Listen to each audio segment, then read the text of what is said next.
Can you see the screen? Yes, Maharaj, we can see. Okay. Namo Vishnu Padaya Krishna Prasthaya Bhutale Srimati Bhaktivedanta Swami Nityananda Saraswati Devi Gauravani Prasthaya Nirvasheta Shrinivari Pasthata Dishatarane Sri Krishna Chaitanya Prabhu Nityananda Sri Vedika Dadar Sri Gaur Bhaktivedanta Hare Krishna Krishna Krishna Hare Hare Hare Rama Rama Rama Hare Hare. Oh, that's the English version. I haven't written let's see. What do we do here? How do I get rid of that one? How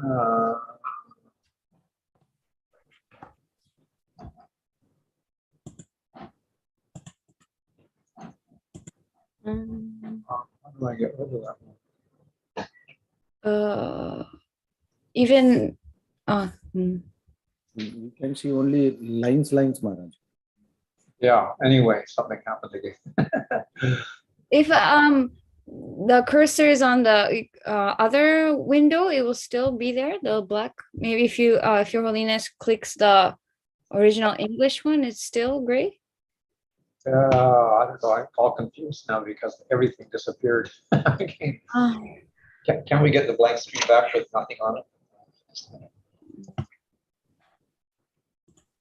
Get rid of the window completely. Okay, now, which is the Japanese one? That's Baba. This is, yeah. But if I have that one there. Can you see it now? No. We can see the English one, Maharaj. Oh, it's the English one again. How did that come? How do I get this again? Where's the Japanese one?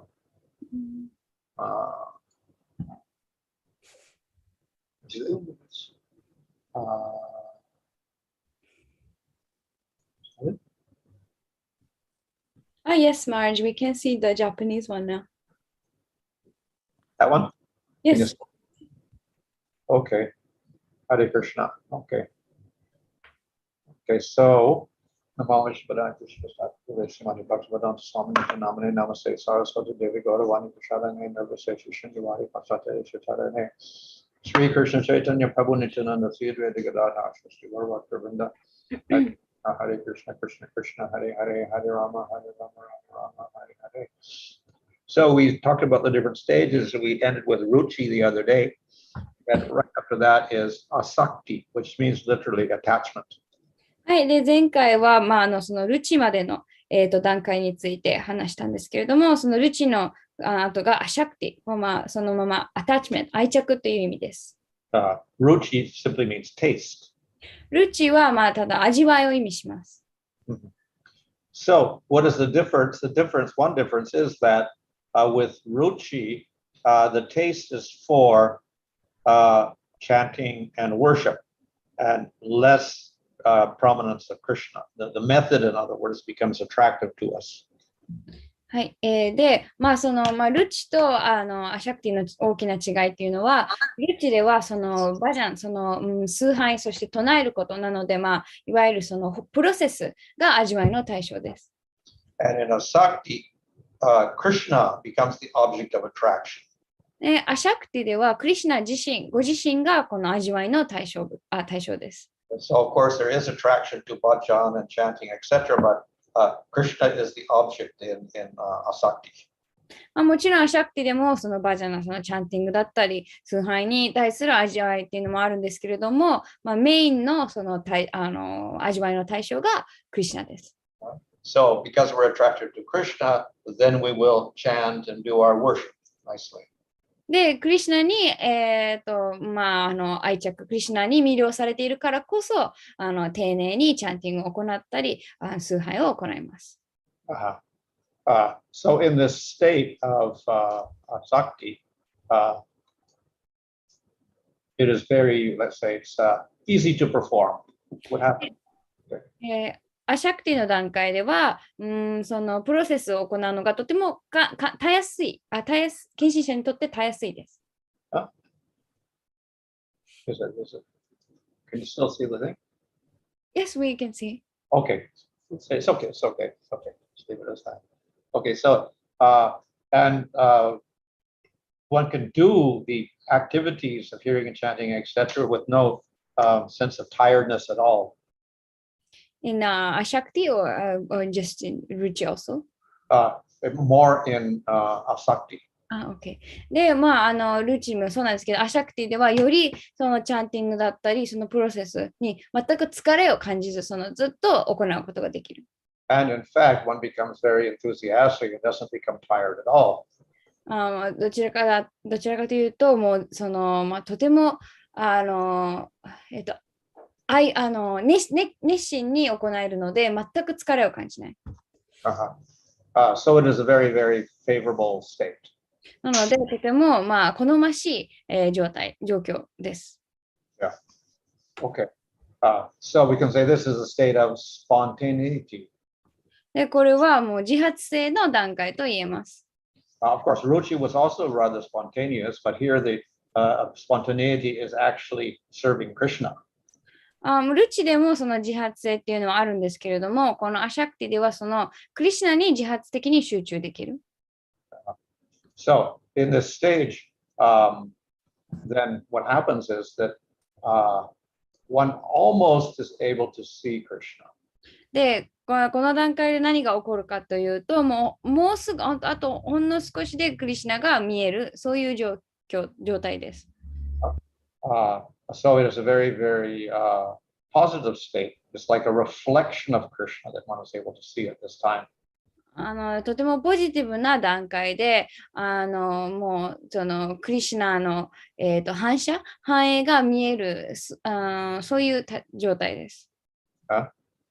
So, of course, this is natural because it's approaching the Bhava stage where you actually see Krishna. で、これはとても自然な、成り行きであって、なぜならその次のバーバの段階では実際にクリシナを見ることができるからです。So, in this state, then one will show very great attachment to Krishna and very great detachment from everything in the material world. ね、この段階では、クリシナに対する強い愛着、近視者は強い愛着を持っていて、で、物質世界にある他のすべてのものに対してとても無執着になります。So one will be attached to devotees and being attached to the process of hearing and chanting. で、もちろんその過程において、近親者に対して、そして聞くことと唱えることのプロセスに対しても、愛着を持ちます。One will see everything in relation to Krishna. で、ディボティはすべてをクリシナに関連して、見ます。And one will always be thinking of how to attain Krishna. で、常にどうやったらクリシナにたどり着けるかというふうにいつも考えています。And one will completely disregard everybody in the material world. で、物質世界にいる人、他の人を、の意見には耳を貸さない、無視することができる。So in this state, obviously, the person is, let's say, getting very, very, let's say, detached from the material world. で、この段階では、物質世界から、その完全放棄ができている状態です。Okay. So this is we can say this is the prelude to the next stage, which is called bhava. で、これは、次のバーバという段階の、上昇、のような、段階だと言えます。So how do I get this one in now?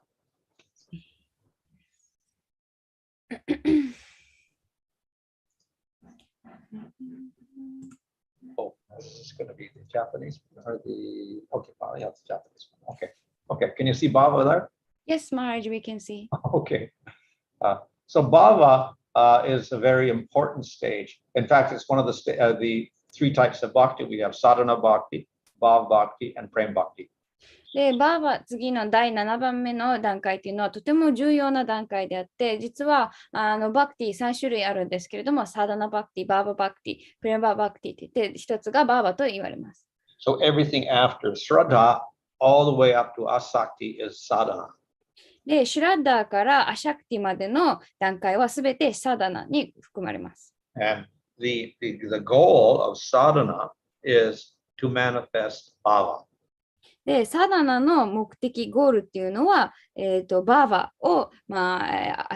バを育むことです。Uh-huh. So bhava is distinguished from sadhana by the fact that in the bhava stage you can actually perceive Krishna. で、そのバーバともうサーダナの段階の区別、大きな区別っていうのは、バーバの段階では実際にクリシュナを見ることができるという点です。Originally, we had the planting of the seed, and then the plant begins to sprout leaves, etc., and grow up, etc. So when the flowers come out, that is like bhava stage. で、まあ、この、バッキヨガの段階っていうのは、その種を植えて、それが芽吹いてっていうプロセスに例えられるんですけれども、バーバでは、その、花が咲いた、状態を指します。So it is the same plant, but it's also quite different because it's so colorful. で、もちろん同じ植物なんですけれども、この段階ではお花っていうすごい、カラフルな、様子に、見た目なので、かなり違って見えます。Mm-hmm. So this stage is after you got a sakti, where we had a little like a reflection of Krishna in the heart, and when you get to bhava, then you actually see Krishna. で、先ほど、述べたように、アシャクティでは、クリシュナの、反映のようなものが見えるんですけれども、バーバでは実際にクリシュナを見ることができます。We often speak of the jiva being Satchidananda. で、よくジーバはサチラナンダと言われます。So it's at this stage of bhava that type of quality of the jiva begins to manifest. で、バーバの段階で初めてこのジーバのサチラナンダっていうその、質っていうのが現れます。So actually, the definition of bhava given in the Nectar Devotion is it's a combination of Hladini and Samvit Shaktis. で、ネクターブディボーションで、述べられているバーバのその定義、意味っていうのが、フラディニシャクティとサンビットシャクティの組み合わせというふうに定義づけられています。So the Samvit Shakti is the Chit aspect and the Ananda is the Hladini aspect.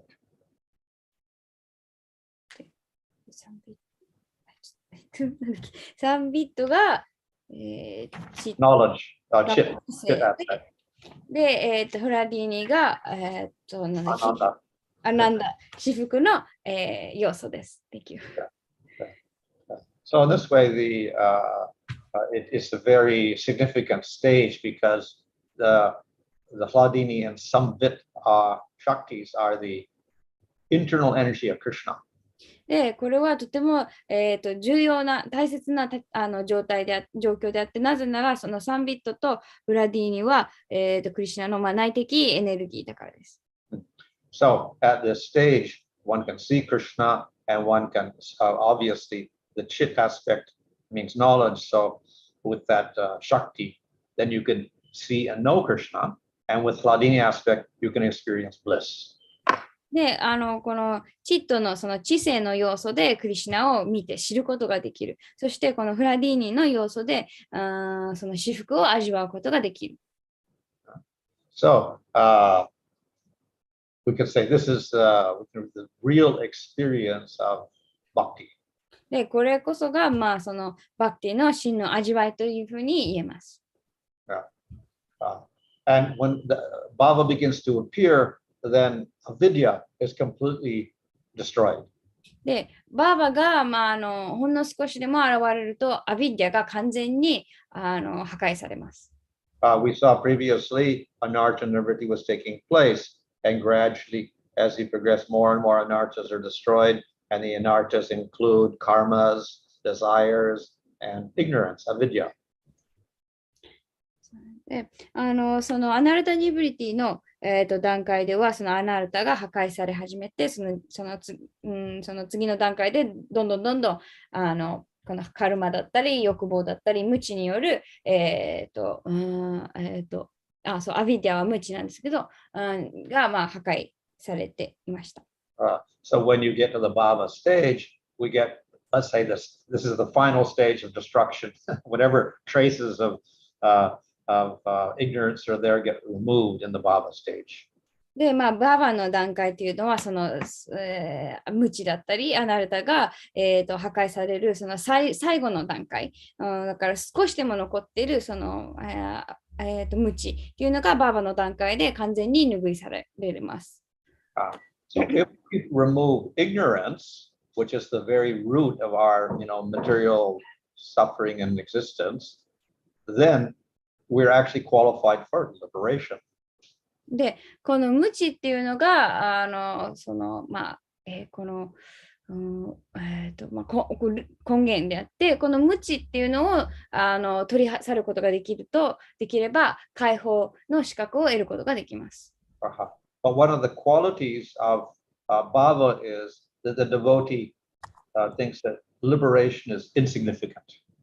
で、献身者の質の一つが、下脱、解放っていうのは、取るに足らないもの、重要でないと考える点です。So the devotee thinks it's insignificant. Why? Because he realizes Krishna experiences bliss. So that's much better than liberation. で、なぜその解放が、大したものじゃないと考えるかというと、クリシュナの至福、クリシュナによる至福を、知ることができるので、解放っていうのは本当に取るに足らないっていうふうに感じるからです。Okay. So in the Bhava stage in Nectar Devotion describes that one disregards liberation, thinking it very insignificant. The other quality is said very rare. で、ネクター・オブ・ディボーションで、そのバーバの、兆候っていうのがあるんですけど、その一つが、解放、下脱を全く重要だと考えていない。で、もう一つが、このスドゥラバ、そのバーバっていうのはとても稀であるっていう点が書かれています。That means that unless you follow this process of bhakti, doing sadhana and going through Nishtaruchya Sakti and Bhava, you can't see Krishna. で、どういう意味かというと、このサダナを、実践しない限りなので、そのニシタ、ルチア、シャクティ、バーバっていうプロセスを通らない限り、クリシュナを見ることができない。So the yogis, the gyanis, and the karmis, they can never see Krishna. And that says it's very rare. で、カルミ、ヨギ、ギャーニーたちはクリシュナを見ることは決してできない。とてもそのクリシュナを見るっていうことはとても稀なことです。So only through the process of bhakti that we can see Krishna. So it's not that you can't see, but you have to follow the right process. なので、バクティのプロセスをしてのみ、クリシュナのことがクリシュナのことを見ることができる。クリシュナを見れないっていうわけではなくて、その正しいプロセスに従わないと、クリシュナを見ることはできない。So, in other words, when we get to Bhava stage, two things take place. One, you see Krishna and you experience bliss. で、バーバの段階では2つのことが起きます。1つがクリシュナのことを見ることができて、そして至福を感じる。And all anartas, avidya, ignorance, etc., karma are all completely destroyed. で、もう1つがこのあらゆる、アナルタ、アビディアや、カルマっていうのがすべて破壊される。So one may think then that, well, if that is so, then we're at the perfect stage. で、これを聞いて、もしそうならば、これが完璧な段階だと思うかもしれません。However, there is one little problem that creates there in Bhava stage. でも一つだけバーバの段階で、まだその問題点があります。The effects of aparad can disturb that state. So there is some obstacle even in Bhava stage. で、アパラーダの影響はまだバクティを揺るがすことができる。なので、この段階でもまだその障害っていうのが残っている。So this distinguishes Bhava from Prem. In Prem, there is no obstacle from aparads at all. で、これこそがこのバーバとプレマの違い。プレマではアパラーダによるその障害っていうのは全くありません。So we see in the case of Bharat Maharaj, he was in Bhava stage. He actually saw Vishnu. He had ecstatic symptoms, but then he became a deer in his next lifetime. He fell down. で、これはバラトマハラージの例でよく見えます。バラトマハラージは実際そのバーバの段階にいて、ビシュヌを見ることができて、甲骨の兆候を見せていた。でも、その段階から落ちてしまって、その次の来世、その鹿になってしまった。And that was because in his previous life, he had committed some aparad, and that caused some disturbance when he was in the Bhava stage. で、これなぜそういうふうに落ちてしまったかというと、その前世で犯したアパラーダがその障害になってしまった。So it's not a perfect state, so therefore we separate that from prema. なので、まだアパラーダによる困難というか障害があるので、バーバはプレマと、そういうふうに区別されています。Yeah. We say that bhava is the flower, but prema is the fruit. So there is some difference there. で、バーバはお花、そして、プレマは実った果実というふうに例えられる。なので、そこに違いがあります。So, of course, any bhakti attracts Krishna, but bhava attracts Krishna very much. もちろん、どんなバクティもクリシュナを魅了するんですけれども、バーバはクリシュナをとても魅了します。And then the devotee becomes more attracted to Krishna. で、またこの段階でディボーティはクリシュナにより魅了感じて魅了されます。So this is a very, very positive state. なので、これはとてもポジティブな段階です。So in this state, we have the Samvit and Hladini Shaktis operating. で、この段階では、このサンビットとフラディーニの力が作用しています。And the devotee, because he will see Krishna, he develops a spiritual body with spiritual senses. で、この段階でディボーティはクリシュナを知覚しているので、スピリチュアルな体を得て、スピリチュアルな精神的な感覚を持ちます。So if the devotee sees Krishna, he must have an eye. He has to have not a material eye, but a spiritual eye. クリシュナを見えているということは物質的な目ではなく、精神的な目を持っていることを意味します。But not only does the devotee see Krishna, he can hear Krishna. で、見るだけではなくて、クリシュナを聞くこともできる。So he must have a spiritual ear. ということは、精神的な耳を兼ね備えていることを意味します。So then he can hear the words of Krishna or the flute of Krishna or the ankle bells of Krishna. なので、クリシュナの言葉やクリシュナのフルートの音色、あとクリシュナの足首についているアンクルベルの音も聞くことができます。He can smell Krishna. で、クリシュナの香りも味わうことができます。He can feel the touch of Krishna. クリシュナに感触を触れる。And he can taste Krishna. で、クリシュナを味わうこともできます。So just as we have senses in the five senses in the material world to get knowledge of objects and appreciate them, so we would develop five spiritual senses in order to appreciate and experience Krishna.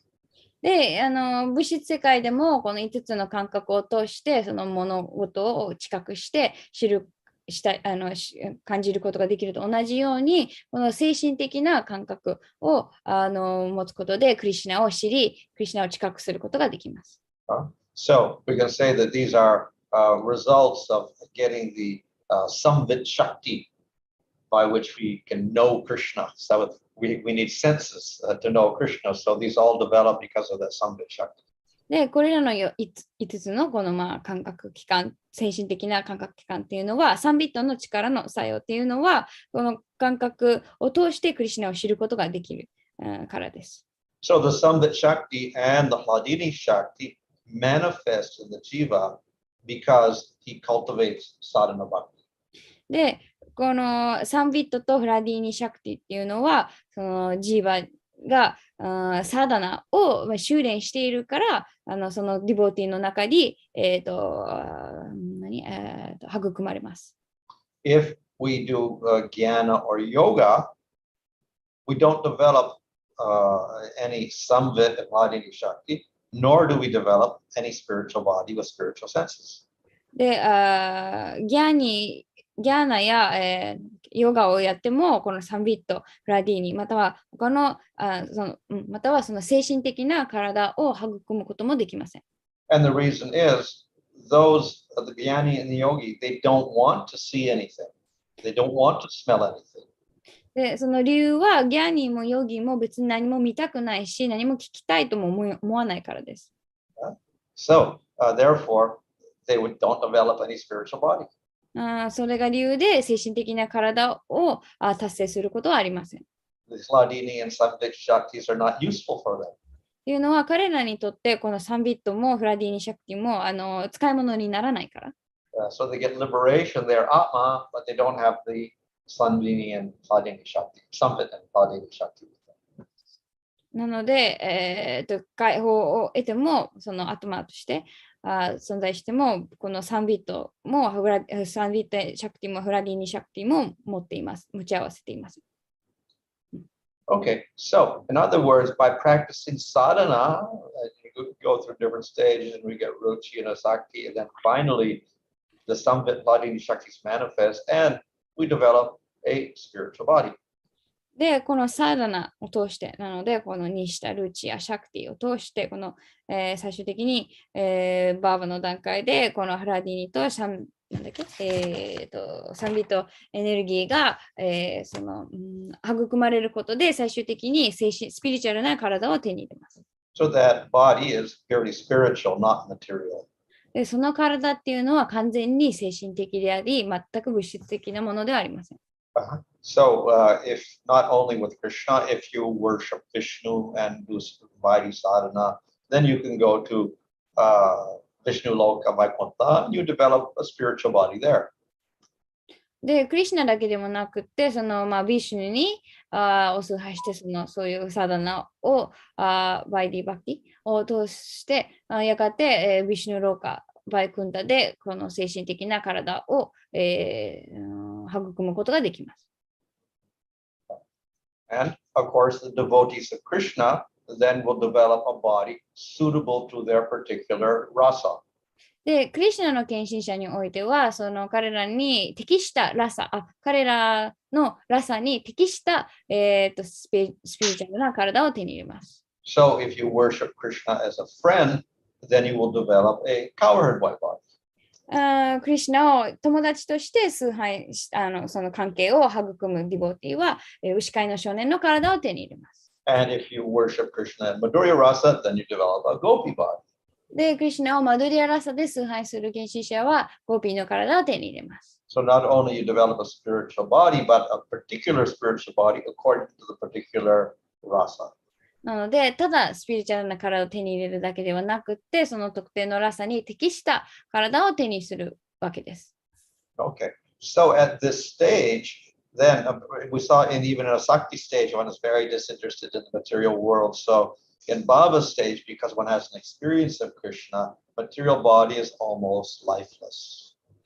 で、アシャクティの段階でももうすでにその物質的なものには全く興味がない。で、バーバの段階ではクリシュナを実際に見て、その近く体験しているので、この物質的な体はもうほぼ命がない、活力がない、そういう状態です。So we saw even in sadhana, there was subhada, which means bestowal of spiritual qualities. They begin to manifest. So spiritual qualities very prominently manifest in this bhava stage. で、このサーダナの最初の段階でも、いろいろな精神的な、兆候が見られるんですけれど、このバーバでは特にこういう兆候が際立って現れます。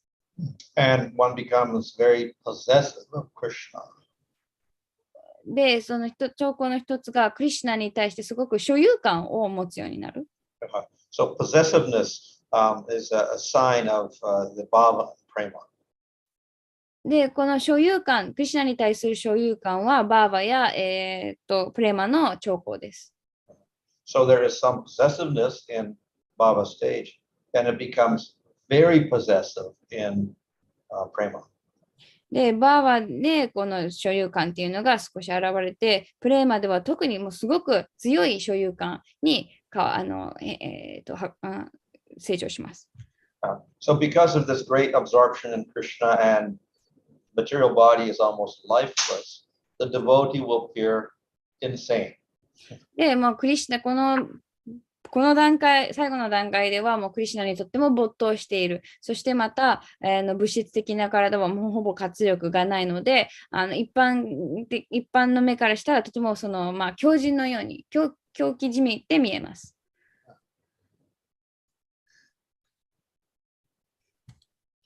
So there are different types of bhava. で、バーバにも種類があります。Two varieties. If we do Vaidhi Bhakti sadhana, Vaidhi sadhana bhakti, we will get one type of bhava. で、このバイディバクティ、規則に従うサーダナバクティを、サーダナのバクティを行うと、一種類のバーバにたどり着きます。So that bhava, that feeling of love and possessiveness of Krishna will be weaker. で、このバクティでは、クリシュナに対するその所有感っていうのは少し弱まります。Will not be so spontaneous.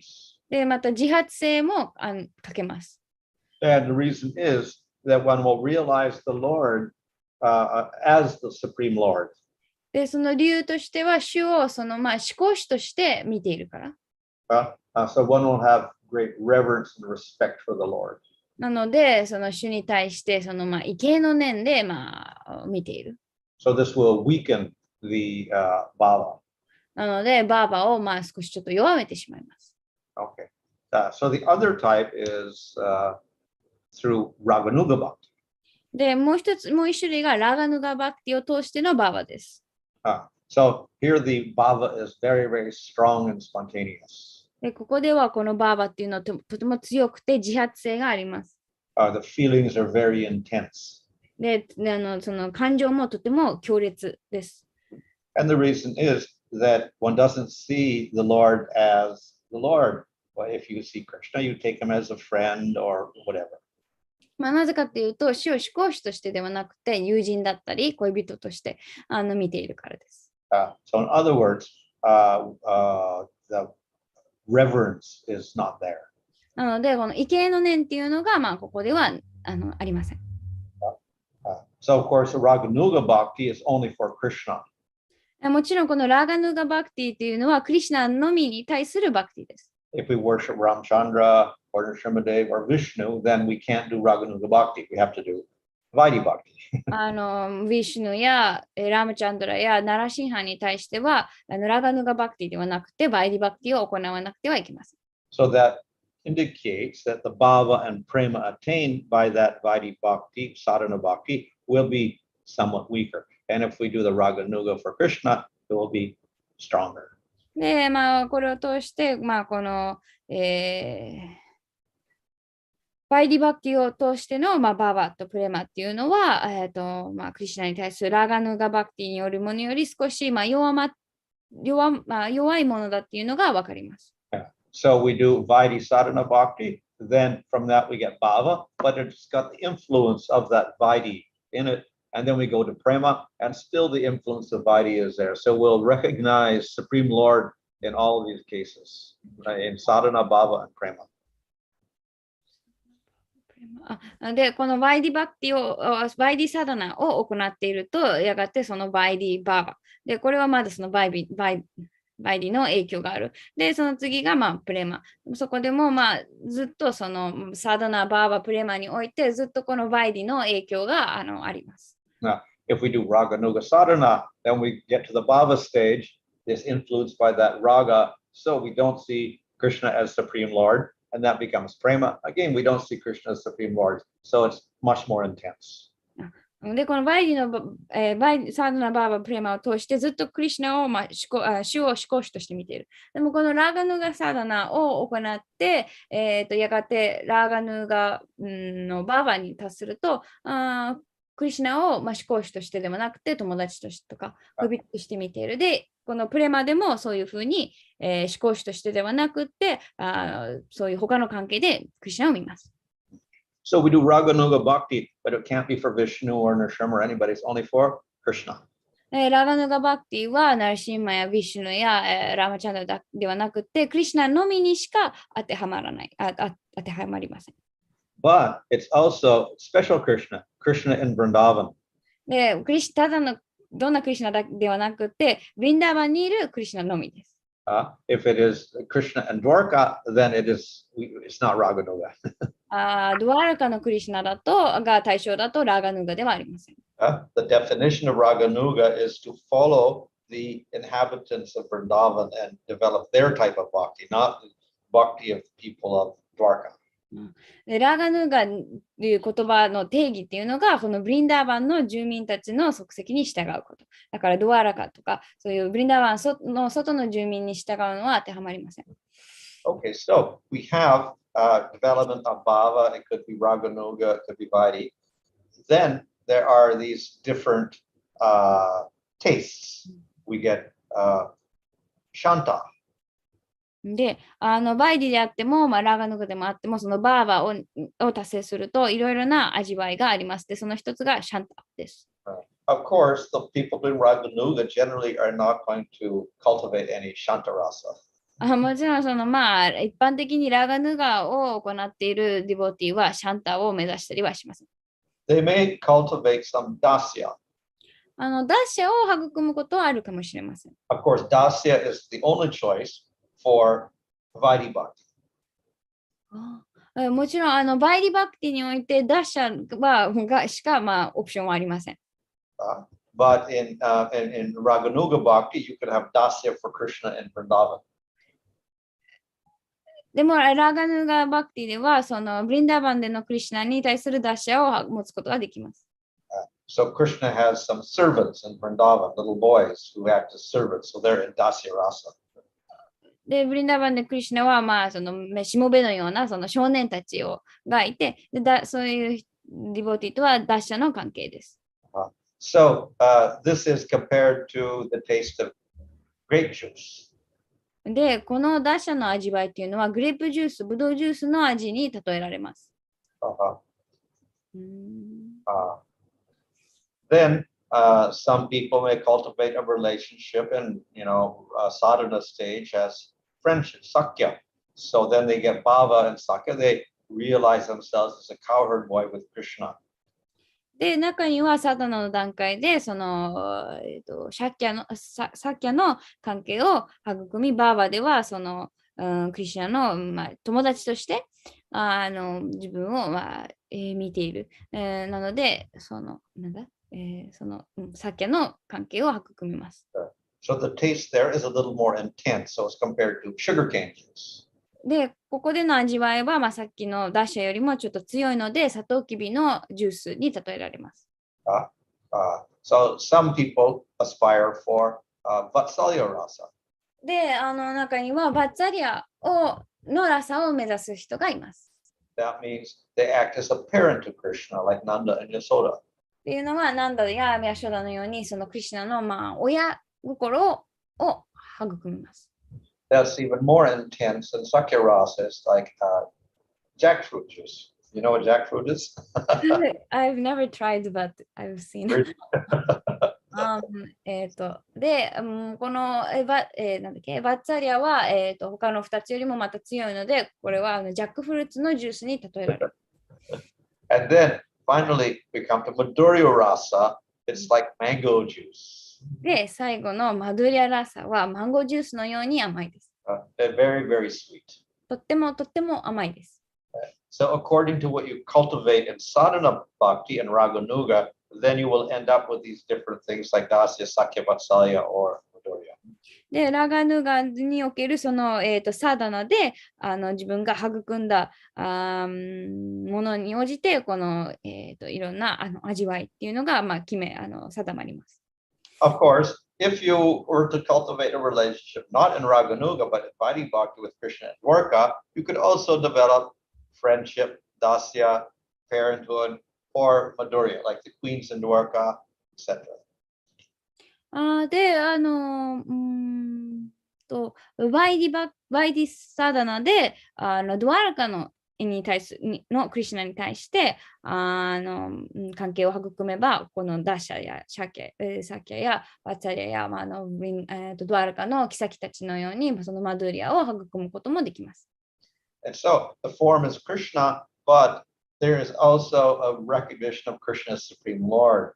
So the Aishwarya aspect weakens those rasas. もちろんそういう関係があるんですけれども、クリシュナをまだ思考主として見ているので、このアイシュバリアの、アイシュバリアがこの、関係を少し弱めてしまいます。So within these, actually we're talking about bhava. So bhava means the sthai bhava, that could be sakya, vatsalya, etc. So that's the sthai bhava. 今、そのバーバについて話しているんですけど、このバーバは、ラサの、要素のそのスタイバーバを意味しています。でこれは、なんだっけ、サキャとか、バッテレとか。It's composed of the Hladini and Samvit Shaktis. で、これはサンビットとフラディーニシャクティによって構成されています。And then this mixes with the other ingredients. で、これが他のラサの要素と材料と混ざり合って、So previously, we talked about the different ingredients, Sthai Bhava, Satvika Bhava, Anubhava, Vyabhacharya Bhava, Vibhava. 前ラサの話で、このヴィバーバやアヌバーバ、サツヴィカバーバ、ビャビチャリバーバのように、ラサの材料について話しました。So when everything, the Sthai Bhava mixes with all these elements, then it becomes rasa.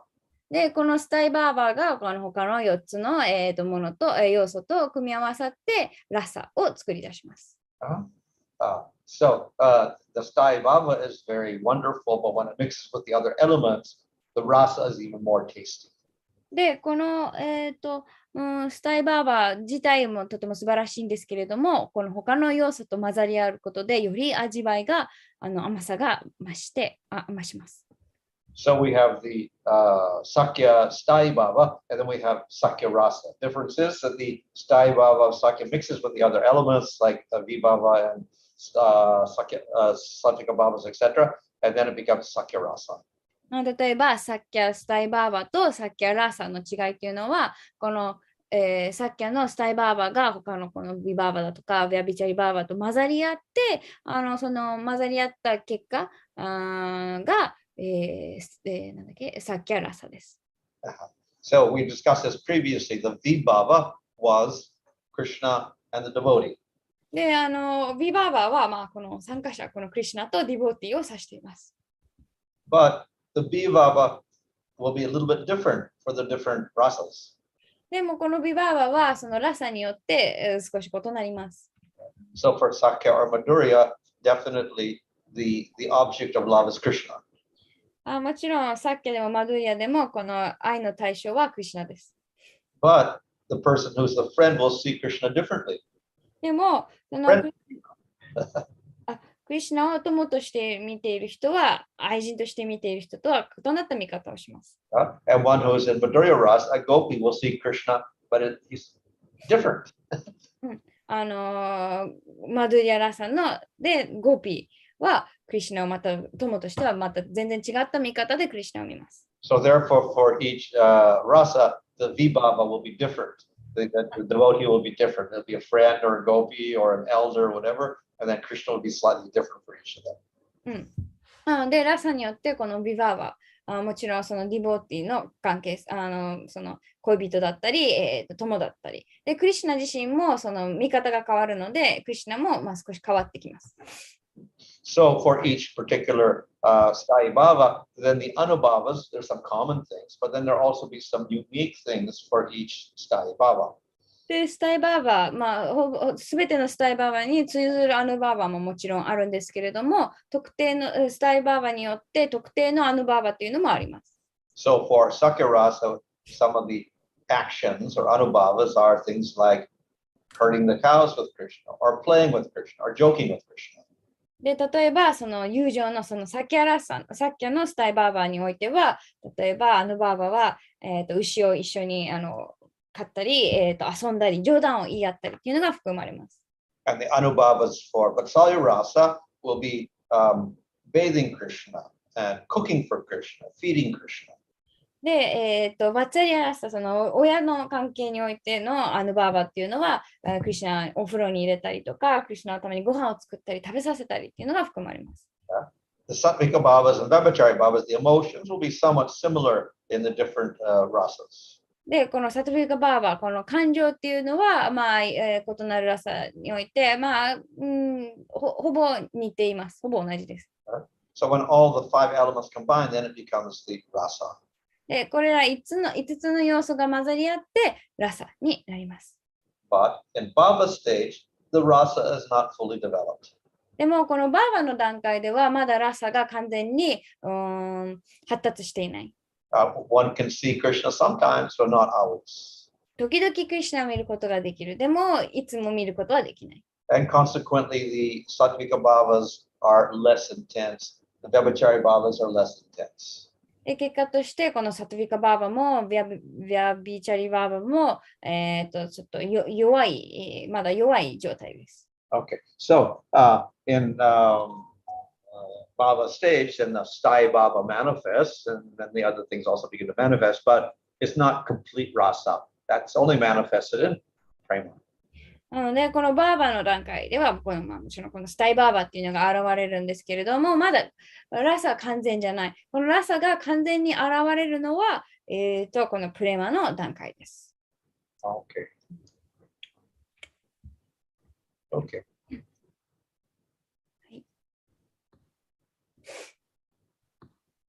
So we talked about the primary rasas, yes? はい、Yes, Maharaj。もうすでに主要のラサについては話しました。Yeah. There's also secondary rasas. 二次的なラサもあります。So the secondary rasas are always dependent upon the primary rasas.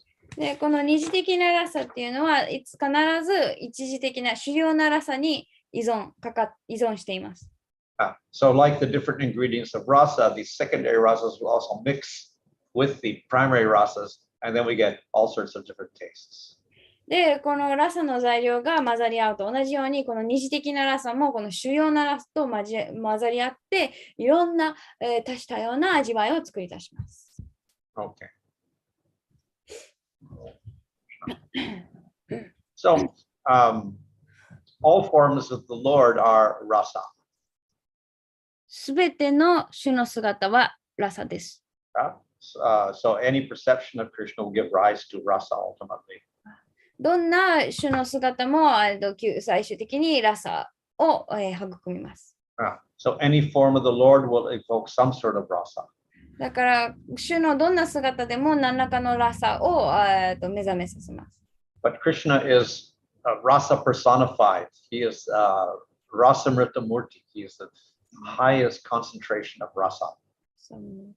でも、クリシュナはこのラサを具現化した存在。このラサムタムティ、そのラサが最もその、凝縮された濃密、な姿です。Just like there's all types of water, there's lakes and rivers, streams and puddles, so many things, but the ocean is the personification of water. その例と挙げるとすれば、そのいろんな水、川だったり池だったり水あるんですけれども、この海こそがこの水の、具現化です。Okay. So that rasa is not fully developed in Bhava stage, so that's how it's distinguished from prema. で、バーバではまだラサが完全に表されていない、まだ完全に発達していないので、この準備段階でバーバとプレマはそのように区別されています。But it's like the bud, and that will lead to the full flowering in prema itself. バーバはもうお花のつぼみのようなもので、プレマはこの花が完全に開花した状態です。Okay, Hare Krishna. That's the end of Bhava. はい、これでバーバの終わりです。I have many questions. Questions? Okay. First one is, いいですか？First one is like some was mentioned that at the Bhava stage, a devotee can experience Krishna. Sometimes like devotees say they like saw Krishna in a dream, or does that mean they are in Bhava stage if they see in their dream? Well, generally it won't be like that. As I say, asakti, you can have a slight, like a reflection of Krishna, you can see in asakti stage. Before that, it's not even at that stage, So because we don't have the spiritual eyes to see him. OK。この夢でたまになんかクリシュナが見えたっていうことは、その人はバーバの段階なんですかっていう質問だったんですけど、もしかしたらアシャクティの段階ではクリシュナの反射というか、はい。で、その前の段階では、その夢でも見ることはできないっていうのは、そのクリシュナを見るには、その精神的な目が必要だからです。で、他に質問ありますなかったら。So it was meant like, for example, like Bharat Maharaj, his fall down was caused because of some aparad he committed in his previous life. Yes. So as devotees, maybe in our previous life, we made all these aparad. Like, how can we? I don't know if it's the right mentality, but how can one protect themselves from these fall downs that might happen in the future because of something we maybe committed in our previous life? Yeah. So actually, the only solution is more bhakti, more chanting. Okay, yes. そのバラタマーラジの例で、そのバラタマーラジはその前世で行ったそのアパラーダの影響で、そのね、最終的にというか、そのやがて視界に執着して、その落ちてしまったんですけれども、例えばディボーティーがその過去にこの人生じゃなくて前世で行ったアパラーダのによって起こるこの堕落っていうか影響から自分を守る方法は何ですかっていう質問に対してこの唯一の解決策っていうのはバクティを増やすこと、このチャンティングとかを通してバクティを増やすことです。We can also take precautions like devotee association. で、また近親者と交際などのそういう守る策を取ることもできます。So we see that Bharat was all alone, so that it's more likely that he could fall into that situation. If there were people there, then probably he could have prevented it. 例えばバーラット・マハラジはもう一人だった。でももし周りにディボーティーがいた、そのディボーティーの交際があったら、その堕落、落ちてしまうことを防げたかもしれない。はい。Thank you very much. 他に質問ありますかHare Krishna Maharaj, Dandavat Pranam. Hare Krishna. Maharaj, is it possible that Krishna gives the person who sees him in the dream spiritual eyes just for a moment? So because so many people have experiences of seeing Krishna. Well, anything is possible by the mercy of Krishna. そのクリシュナを夢で見たっていう人たくさんいるので、もしかしたらクリシュナがその人にまだアシャクティとかバーバの段階じゃなくても、このクリシュナが慈悲深くその一時的にそういう精神的な目を与えたっていうのはありますかっていう質問で、クリシュナにとっては何でも可能です。But we can say it probably will be very rare. でも言えるのはとてもそれは稀なことです。Thank you very much, Maharaj. Maharaj, I'm also curious about this possessiveness of Krishna that one develops. Some like possessiveness generally in maybe material sense, it's kind of like a negative thing. So in the bhakti or in this bhava, what does that possessiveness towards Krishna look like? Yeah. So it is something like in the material world, we have possessiveness and then we condemn that. Yes. この先ほどこのバーバの段階でクリシュナに対する所有感っていうのが出てきたんですけれども、物質世界ではこの所有感っていうのはあまりよく見られていない。No. So it is based on selfishness. で、その所有感っていうのはその自己中心的なところから来ています。Now in bhakti, we're not cultivating selfishness, we're cultivating complete surrender to Krishna. でもバクティではこの自己中心的なもの、自己中心さを育んでいるんではなくて、完全なるサレンダー、その身を委ねるのを育んでいます。So we talk about possessiveness of Krishna, but it cannot be like material selfishness. Can't be the same thing. で、ここで言う所有感っていうのは物質世界で見る所有感と同じっていうことはありえません。We can say rather that possessiveness means we're completely attached to Krishna. この所有感っていうのはクリシュナに完全に愛着を持っている、執着している。And we'll do anything for Krishna. クリシュナのためなら何でもする。そういう気持ち、感情です。So we can say it's complete surrender to Krishna. なので、クリシュナに対する完全なサレンダーとも言えます。Now, of course, as the rasa gets higher and higher, there is a type of, there's two types of love and Madhurya rasa. One is very possessive and we can say more bold. The other is very submissive. で、感情が強まって、そのマドゥリアラサにはその2種類あって、一つがすごくもう所有感が強くて、行動も、大胆になっていく。で、もう一つはもっとその従順な、そういうマドゥリアです。So we have Radha and Chandravali. で、例がそのラーダとチャンドラバリです。So Radha thinks Krishna's mine.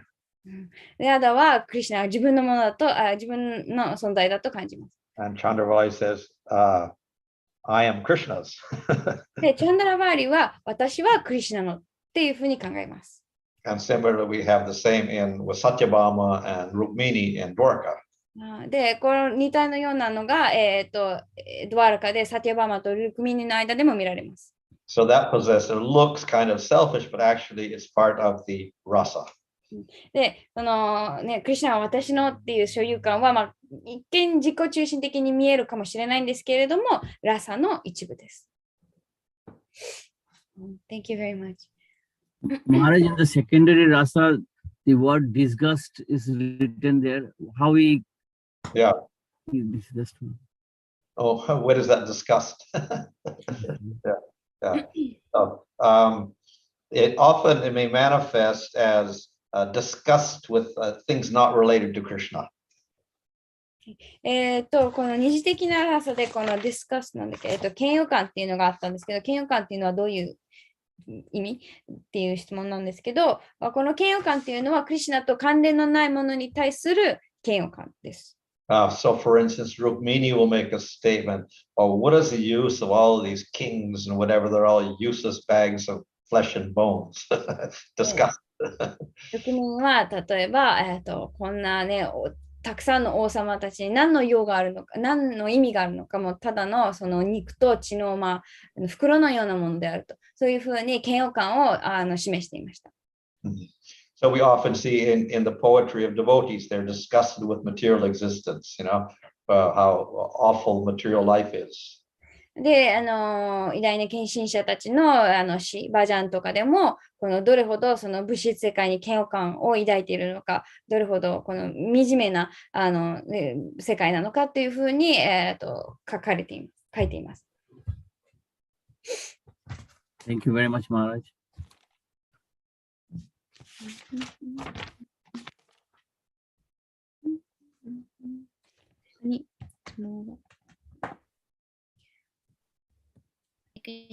ハレクリシナ、すみません、質問ですが、嫌悪感に関してなんですけど、クリシュナ意識が進んできたら、すべてのものにパラマートマを見て、クリシュナと関連づけてやっぱり見ると思うんですけども、でそこでまたさらに発達してくると、そのラサの中で、すべてのものをクリシュナと関連づけて見れないのが、そのディスガストの嫌悪感。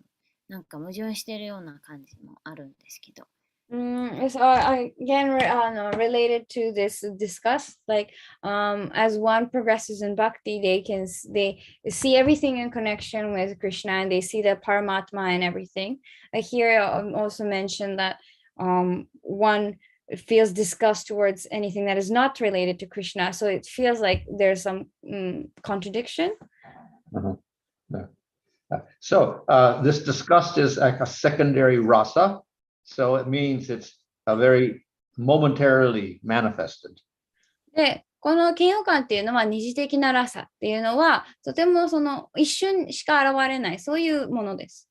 only in relation to rasa. これはラサと関連してだけ出てきます。Whereas the advanced devotee in the Uttamadikari sees everything related to everything in prema, everything related to the Lord, so he wouldn't be disgusted with anything in the material world, even the demons. で、ウッタマーディカーリ、とても発達したディボーティーというのは、すべてをクリシュナと関連づけて、すべてにいるので、悪魔に対しても、嫌悪感を示すことは全くありません。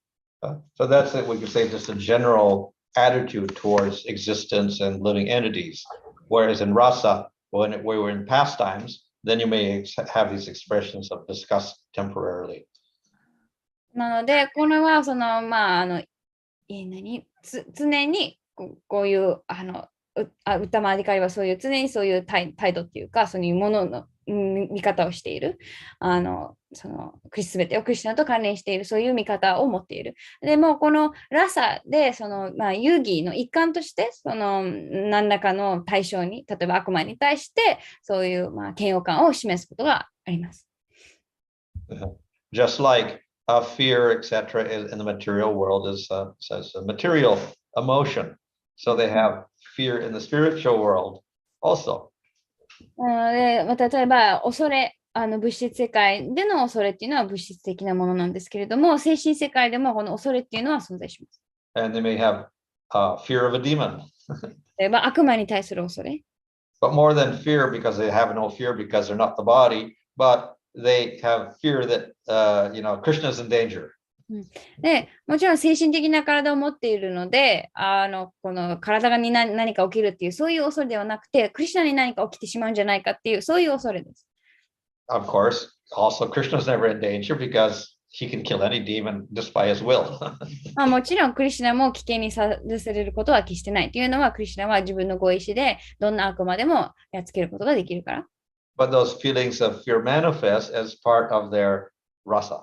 でも、この恐怖、恐れ、クリシュナのことを心配する気持ちっていうのは、ラサの一環として生じます。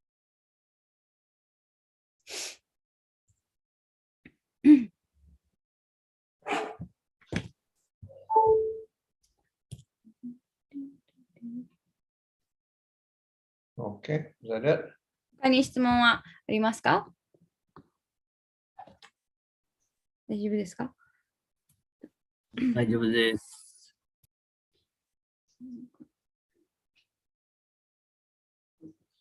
Okay, fine. Then I will ask, may I ask Maharaj? So this I understand I think I understand the difference between Vaidhi and Raganuga Bhakti. So in ISKCON, like with the how do you say? It seems like at the beginning we have to follow these rules and regulations. So at what stage does one when do they make the decision to do Vaidhi or Okay. used? Well, one is, of course, as clearly stated, like Chaitanya Charitamrita, that if you want Krishna in Vrindavan, then you should practice Raganuga. で、チャイタニャの、シーチャイタニャのなんだっけ、シクシャシタカムでは、このブリンダーバンでのクリシナを達成したいなら、このラガヌガを行いなさいと、はっきり述べられています。But then again, Bhaktisiddhanta Saraswati Thakur and Srila Prabhupada also, they don't encourage people to immediately start Raganuga. でも、バクティシランタ・サラスワティ・タクルやシュリラ・プラブパーダはその人々にすぐにそのラガヌガを行うことを進めてはいません。Because we may make some mistake and think Raganuga means don't follow any rules. っていうのは、そのラガヌガっていうのはどんな規則も従わないっていう意味なので、そういうの、それの道を歩んでしまうといろんな間違いを犯してしまうかもしれない。So we should follow some basic rules. なので、基本的なルールに従うべきです。But even though we put an emphasis on Vaidhi Bhakti, our process of Vaidhi Bhakti is very different from the Vaidhi Bhakti, let's say, of Ramanuja or Madhva Sampradaya. でもちろんその私たちはこの、バイディのその規則に従うことにを強調しているんですけれども、私たちのバイディっていうのは、ラマヌジャやマドゥラ・サンプラダヤのものとは異なります。One, of course, is we're concentrating on Krishna and Krishna in Vrindavan. で、一つの違いの一つっていうのが、私たちはクリシュナ、特にブリンダーバンでのクリシュナを集中していることです。And we're hearing Srimad Bhagavatam all about Krishna.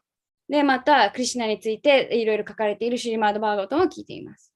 So this is one of the aspects of Raganuga Bhakti, to hear about the pastimes of Krishna in Vrindavan.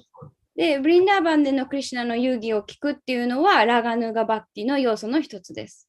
And of course, we worship the deity of Krishna in Vrindavan, not in Dwarka or anywhere else. で、またもちろん私たちは、ドワールカやそういう他の場所のクリシュナではなくて、ブリンダーバンのクリシュナを崇拝しています。So we have Krishna playing a flute. なので、心臓もそのフルートを持ったクリシュナ。Krishna dressed as a cowherd boy. 牛飼いの少年であるクリシュナを崇拝しています。So this also is an aspect of Raganuga. これもラガヌガの要素の一つです。So, of course, Raganuga also has a very internal aspect. で、ラガヌガはもちろんそこに内的な要素もあります。So you have to meditate on serving Krishna in Vrindavan all the time. で、いつもそのブリンダーバンにいるクリシュナ、いらっしゃるクリシュナをに仕えている、そういう瞑想を行います。But that is difficult for some people. でこれは人には難しいかもしれません。So that is something they have to, gradually begin to practice. なので、これは段階的に、修練していくことになります。そう。私も質問あります。ごめんなさい。どうぞ。いいですか？どうぞ。So to clarify, so mainly we are doing Vaidhi Bhakti, but there are elements of like Raganuga Bhakti or influence of. Yeah. Also, Jiva Goswami says you can mix the two together if you find Raganuga, pure Raganuga, a little difficult with all the internal sadhana, then you can mix together the two things.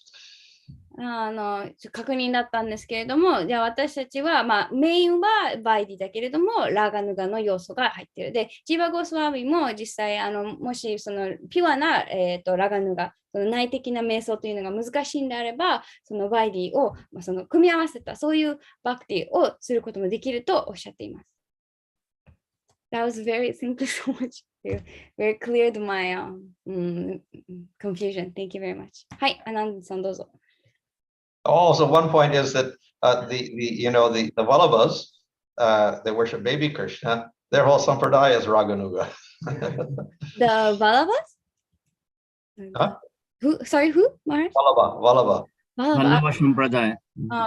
バラバサンプラダヤの人たち。Sanjay Krishna's, his wife's relatives are all in that sampradaya.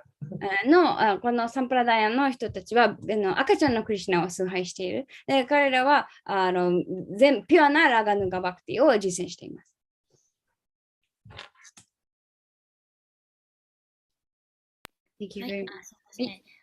質問は、さっきの表のところで、アビッティア、アハンカーラ、ラーガ、ドベーシャ、アビディベーシャっていうつながっている表があったと思うんですけど、アビッティアが全ての根源の無知っていうふうにおっしゃってて、ちょっと聞き逃したかもしれないんですけど、そのアビッティアはバーバーの段階で全部取り払われるけど、アパラーダが残ってるっていうことで、そのアパラーダっていうのは、じゃあアビッティアよりもさらに根深いっていうようなイメージで合ってるでしょうかっていうのが一つ目の質問です。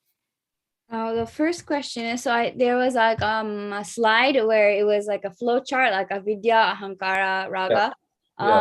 And I think it was mentioned that during the process of bhakti, this avidya, this ignorance is destroyed. I think at the maybe Ashakti or maybe Bhava. Bhava. But Ahankara is not Ahankara. Aparada is still there. Does that mean this aparad? Oh, so confusing. Aparad is more like deeply rooted. Yes, more difficult to remove. That's true. そうです。より深く根付いているので、その取り除くのがもっと困難。That's why we say beware of aparadhs. なので私たちはアパラーダには気をつけるべきだといつも強調しています。More difficult to remove the effect. アパラーダの影響を取り除くのはより困難です。はい、ありがとうございます。もう一つは、今日バーバの段階で、3ビットとフラディーニシャクティ、クリシュナを知る知覚する能力と、クリシュナのそのアナンダを味わう、クリシュナを味わう能力が現れるっていうことだったと思うんですけど、サンディーニシャクティっていうのがあったと思うんですけど、これはバーバの段階ではまだ現れないっていうことなんでしょうか。So at the Baba stage, we learned that the Sambit and Hladini Shakti manifest, so we can experience Krishna and also experience the pleasure. But I think there was also the Sandini energy. So when does that's not manifest yet? Okay. Well, the Sandini Shakti is inherent in the jiva because he's eternal. このシャンディーニシャクティっていうのは魂にもうすでにそのなんていうんだ潜在しているっていうのはジーバは永遠な存在だから。But in the spiritual world, it functions to manifest everything, existence, the Dhamma, the devotees, everything is manifested. The existence of everything is based on the Sandini Shakti. でも精神世界ではすべての存在、そのダーマとなんだっけ、ディボーティもすべてこの、シャンディに、の力、シャクティによってすべてが存在します。So, if in Baba stage you realize Krishna and you realize your spiritual body, both Krishna and your own spiritual body are supported by the Sandini Shakti. なので、このバーバの段階で、クリシュナを近くして自分のその精神的な体を手に入れたということは、このクリシュナもその魂もこの、サンディニシャクティによってサポート、サンディニシャクティがあるからこそ存在している。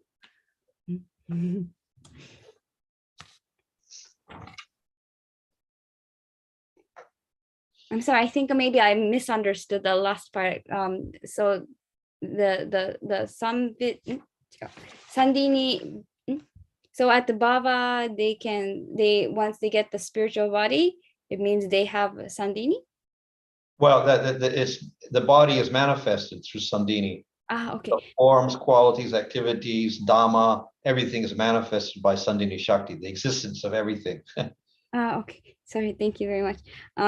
その精神的な体を手に入れるっていうことは、このサンディニーシャクティによってその精神的な体が、存在させられている。このサンディニーシャクティはその質や、ダーマや姿すべての存在のエネルギーです。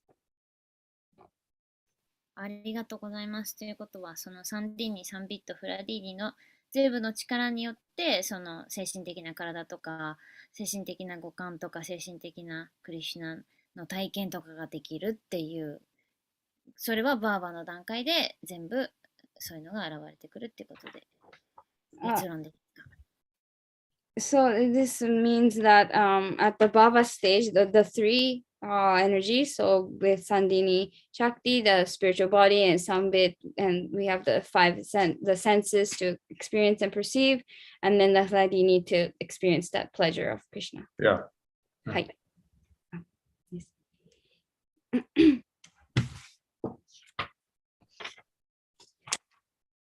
Okay, that's it.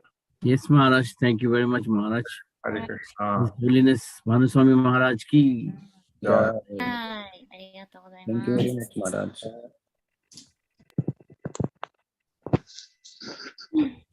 ありがとうございます。アムリカタ、ハレクリシナ。ありがとうございました。ハレクリシナ。あ、無理だ方、通訳ありがとうございました。いつもめっちゃ助かってます。